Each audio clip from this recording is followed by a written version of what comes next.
To understand majoritarianism and accommodation better, let us take the case of two countries, Sri Lanka and Belgium. Sri Lanka, with its varied population of 2 crores, is an island country. It has 74% of Sinhala-speaking people who comprise mostly of Buddhists. Out of the remaining population, 18% speak Tamil. This group can be further subdivided into Indian Tamils, who form 5%, and Sri Lankan Tamils, who comprise 13% and are concentrated in the north and east of the country. The Indian Tamils are the descendants of migrant Indian workers who were plantation workers in Sri Lanka. These 18% Tamilians include both Hindus and Muslims. Christians make up the remaining 7% of the population. Sri Lanka used the idea of majoritarianism to handle this cultural diversity. After gaining independence in 1948, the Sinhalese majority attempted to remodel Sri Lanka as a Sinhalese nation-state. In 1956, the Official Language Act, popularly known as the Sinhala Only Act, was enacted. Special policies supporting the Sinhala aspirants for university and government posts were created.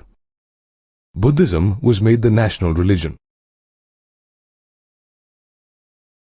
These moves augmented a sense of separation in Sri Lankan Tamils, and they felt they were denied political and social equality. Thus, the Sri Lankan Tamils began an upheaval with the objectives of acknowledging Tamil as an official language and to bring about social and political equality and regional sovereignty. By the 1980s, this upheaval grew into a demand for free Tamil Eelam, or state, in northern and eastern parts of the country. This led to a prolonged civil war, causing widespread disorder and extreme hindrance to the development of Sri Lanka. Let us now see how Belgium handled diversity. Belgium is located in northwest Europe. It shares its borders with the Netherlands, France, Luxembourg, and Germany.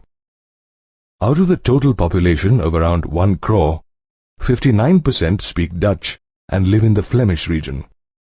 40% speak French and are settled in the Wallonia region, and 1% speak German.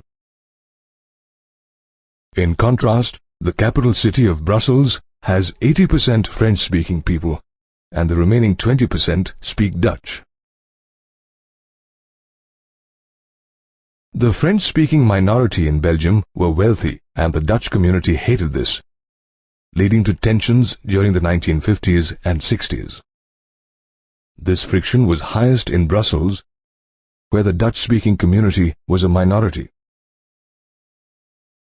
Unlike Sri Lanka, Belgium took up the approach of accommodation. The number of Dutch and French-speaking ministers were made equal in the central government. A separate government was established in the capital city of Brussels, with equal representation of French and Dutch-speaking people, under the condition that neither of them could take a unilateral decision. Powers were shared with the state government, which was considered as equal to the central government.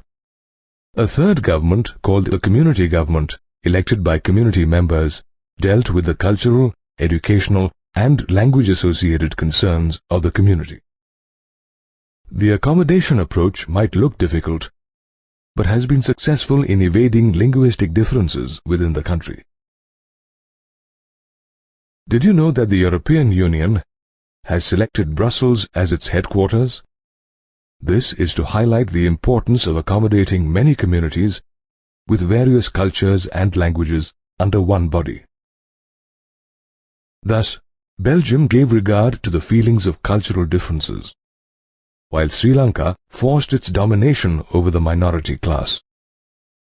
Belgium ensured stability through its policy of accommodation, while in Sri Lanka, majoritarianism even today continues to be a threat to its unity and growth.